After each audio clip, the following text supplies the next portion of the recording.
Okay. You got it? I think so. Okay. Oh, Just bringing more that's your food. Yeah, that's our neighbor across the. We get to know everybody, you know.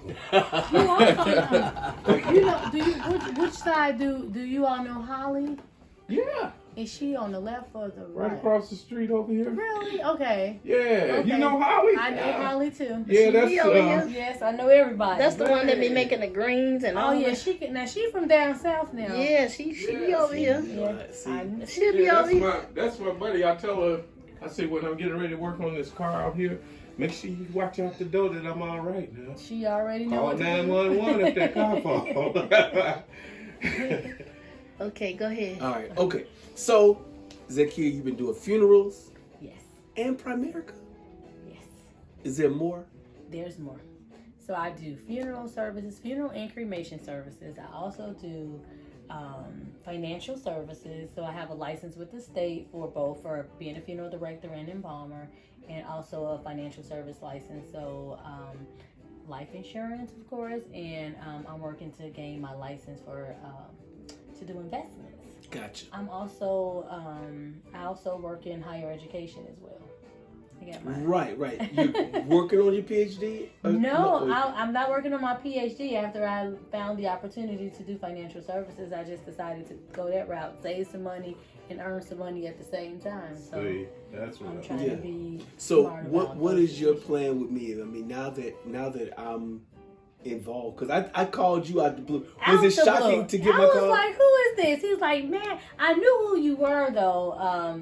Like when you said your name, I was just like, oh wow, I haven't heard from you in like years. And the only time we get an opportunity to see and share with each other is on a funeral. On service, during the funeral. unfortunately. So see, I knew get out of that. Get out of that funeral thing. Get out of So the funeral. what did you think about the song I sent? I sent a song You did. that even got the bold ones in it. And why don't you talk about the bold ones? Yes, so the bold ones, they are amazing. Our coaches is Dame and Demira Bolden. They've been in the business for several years. Damien is actually a Chicago police officer, and his wife quit her job in administration, and they actually make $500,000 a year. So we're trying to get that to that level too. But we have many people on our team, but the bold ones is the best team in the Primerica. Yeah, and I got a chance to get on one of the phone calls. What happened today during the there was a Zoom call today. Yeah, so every Saturday there trainings for the newbies, so they can learn a little bit more about how to do financial services. I should have been doing You it. I should have been on a driving. call. You were driving, but Yeah. you should have been in listening mode. Always key component. Always keep them AirPods in your ear so you can always be learning. Gotcha. Yes. I will do that. But it's to help you all learn how to do like the presentations, to do the orientations, and to be able to learn the system and follow the blueprint that has been set for us by the millionaires. Now you did a background check on me. I did. But Well, you I didn't also need personally do it, but you the needed a company reference. did. You needed a reference, and my references were Yes. Keith, Yes, and Lady T. Yes. So do that- y'all wait? Let me. All right. the So camera. now it's on y'all. Oh, you said Prime America? Yes. Oh, okay. We talking insurance now. Oh yeah, we talking insurance. Okay, And we're gonna and make some see- appointments after our interview as well. I remember your husband Keith, Yes. because his name is the same as mine. Yes, right? sir. So Yes. y'all talking about making some money now? Oh, This we were is- talking about making some money. Yeah. We're talking about so me personally, I know it's on them, but I decided to get into financial services because the industry that I'm in, which is funeral and cremation services, it has always been pretty challenging for our family members to like come up with a large amount of money in a short period of time. So Yeah. I decided to go the financial service route and to be that person up front. Not only could I offer like funeral and cremation services, but also to be able to help them with their financial needs as well. So Okay. being able to have financial services and that piece is always a plus. So Oh. like, You get her, yeah. Well, so you know about working with stocks exchange and things like that. I ain't gonna put no names out there because Yes. this is Oh, for sure. Yeah. But for the most part, what we do is we try to have all different types of, financial services for our family. So we want to be like a one-stop shop. So we want to be able to not only offer financial and funeral services, but to also, offer that additional support for the families. Yeah. Mm-hmm. Okay. Yeah. And I the thing about it is that I saw her doing all these funerals, and she ends up giving out gifts. Like when they gave a big rug. Were you guys at to keep the funeral services? I didn't make it there. One of our special gifts is that we provide like we have a personal touch to all of our families. So we're just not behind the desk like, oh, okay, come on in, let us service you. We go to family members' houses. We go to their, if we need to go to the hospital. We meet with them even prior to, us executing the plan of picking up their loved one, getting to know the family a little bit better, and being able to know what the deceased like in order for us to cultivate that sense of personal services. So we always call you. You always call us. We appreciate all of the you and our family as far as we're concerned. We have that personal touch, but the blanket that he's referring to is a tribute blanket. And that tribute blanket means a lot for families that we personalize it. They don't have to pay for it. We actually design it according to what we've learned about the deceased as they come into our doors. And just having that blanket or that rug where they can wrap it around them if they get a little sad around Christmas time, around their birthdays, around holidays, it gets to be a little bit more depressing for our family. So that blanket is so that they can remember their loved one. And individuals do use it as a rug so they can place it on their wall. And so they could have it in their living room. Some of them, lie it across their bed too. But it gives them a sense of security. How difficult would it be for me to get one while I'm alive? Oh, so that I can enjoy it, and then they can use that one for my casket. Absolutely. And listen, we would definitely do that. And you can actually order the blanket. We do the blankets for live people as well. So people order them during Mother's Day, Father's Day. It's not a blanket that just represents the deceased, but that's where the idea comes from. So if you would like to order a blanket, you definitely could do that for sure. And we can personalize it as well. We won't put like the death birth date on it. Right. I'm thinking names of songs. Absolutely. You can put the names of the songs. Brother, no flowers. Yes, for sure. We're going to put M ... on there. Yes. So when this is gonna sound like a silly question, but I don't think you're my age completely, but you and your husband, it's like y'all decided not to do children. It seems like. Well, no, we actually service children. We don't have a lot, which is good. No, I'm not talking about service children. Oh, I'm talking about you having your own children. Oh, we have two. Are you serious? We have two beautiful children. I never saw you get pregnant. Yes, I know. We were so busy. We were busy in the workplace. Did you do the Mary Immaculate Conception? No, we did not. Everything was natural. I have a beautiful daughter. She's at Tennessee State University. She's a college student. She's a college student. She's a college student. We have to leave a legacy of all the wealth. We got to have children. That crusade. Yes, I was. No, I don't remember that. Yes.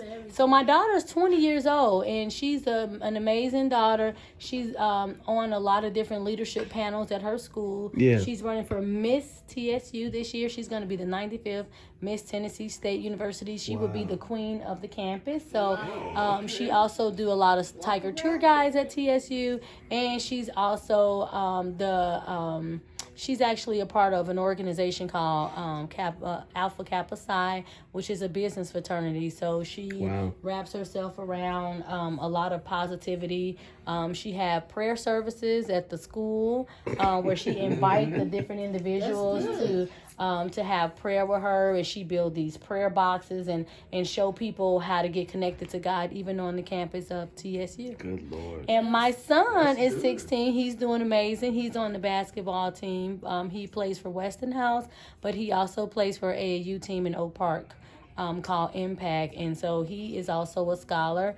Hopefully when he finished school, he can actually go to a school. He was interested in going to Morehouse, which is another HBCU. So I didn't go to. I went to college, but I went the Illinois route, and I went to a university. But both of my children are decided to go to a HBCU, and I am absolutely proud of both of them. Don't you have to pay out-of-state fees? Out-of-state tuition for sure. But my daughter actually got a scholarship. She's her major is agricultural science with a minor in educational leadership. So she got a scholarship for the next 2 years, and she's going to be working with the USDA.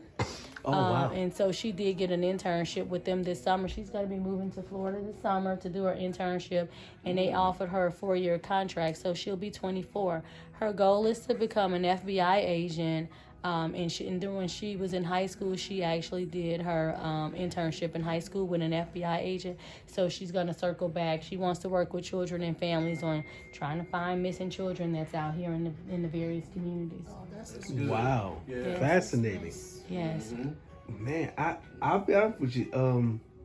You live almost a flawless life. So I'm scared to ask what makes you cry at night. I don't cry a lot. No. I do have emotions. But I pray. Like the tenacity that God has given me to do all of what I do, it's just truly an honor. It's an honor to be there for families during their most difficult times, to be able to serve them during their time of bereavement, and to also offer different types of services like the financial services, to offer grief counseling, to be able to be there and just be a one-stop shop for our families is most important. But I don't have time to cry. I'm too busy working on my vision and the vision that the Lord has destined for me. So it's hard, but I keep praying it through. I have a really good support team. My husband is behind my back 100%. My family helps run the business too. Oh, really? Oh yeah. My husband is the co-owner of Agape Funeral Services, as well as my mom. She's also she actually do a lot with our business. She's like the chaplain for the service. Like if family members don't have pastors to do their services and stuff, she's an ordained minister, so she does that. She also she's the answering service, so when I don't answer my phone, my mom is always near and dear, and she knows how to work it out. My dad is delivery manager, so he does a lot of the transport. He loves to drive, and he helps us out with that piece. Wait, he's driving the hearse? Yes, he drives the hearse. Yes, and I have staff. I have students that I actually educated in the mortuary science program, and I actually brought them back full circle, and they work for us as an employee. So I'm giving back to the community. I'm being able to train them and to be able to help them to be able to be in the business too. Since we are first generation funeral directors, we have a big heart for those who have joined the business and don't have other family members in the business too. So we employ them as well. Now, this question, it's about death in Chicago. Okay. How has that hit you? Oh, it's big. In the city of Chicago, there are a lot of homicides that take place, a lot of shootings that happen in the city. We try to work with the families and have different programs. There is a program called Crime Victims Compensation that is very big in the city of Chicago. And the thing is, we have different, we work with the Crime Victims Compensation to help the family members to pay for their services. We also have other programs like grief counseling. We have a program where individuals could actually get assistance with paying for their funeral services through like a loan that they don't have to pay interest on for like 6 months, 0% interest. So we develop different programs, especially for those family members who are in need, so that they don't have to do GoFundMe pages. But that's all of the reason why we got into financial services, so that the families could eliminate those GoFundMe pages and be properly protected and being able to, have money in for the services that they want for their loved one. But it is a big thing in the city of Chicago with all the deaths. We just try to, service one family at a time and be able to be their support system during that time frame. That's awesome. I know for a fact they helped us a lot. Yeah. In what way? Like, how did it go? Well, as far as the family, the payment to be able to afford to, you know, pay it.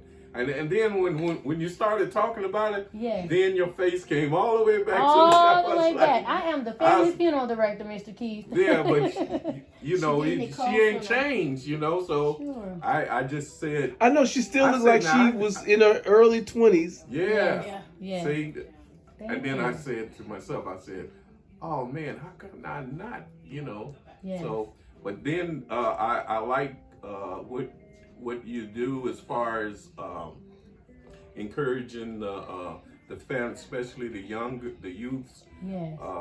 You know, because we got a chance to talk to some of them even at the funeral, and then even the ones that didn't really have the money right away. You know, we had to. I mean, y'all had to have the patience for even that, right? For sure, we have to. So I really had one question. How long y'all been doing this for? Since 2008. We've been in business since 2008. I've been in the funeral industry since 1997 though. So we went off. I worked for a funeral home. I managed a funeral home for about 7 years, and I had an opportunity to work for a corporate-owned funeral home, a family-owned funeral home, and an independent funeral home too. And I took all of the skills that I learned and through war trade school and all of my experiences, and I kind of wove them together to be able to make that, which is who we are. Wove them together. Wove them together. I thought it was woven, but I like wove. We'll go ahead, continue. Yes.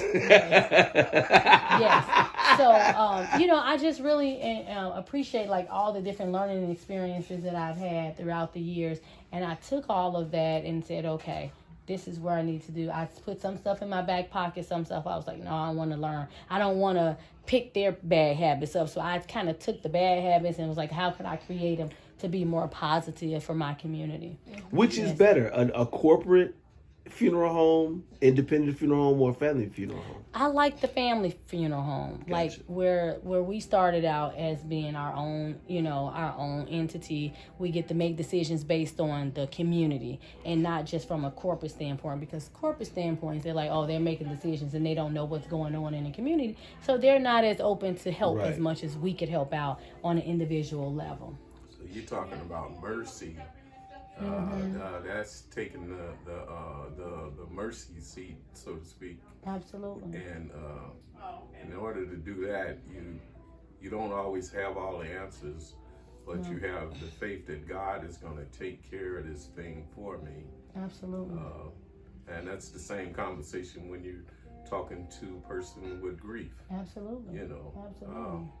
I can understand why be in that category, right? Especially along with the insurance. Yes. Because then you want to bring people back into the comfort they otherwise would have been in the first place. Absolutely. And then we help so many family members a year.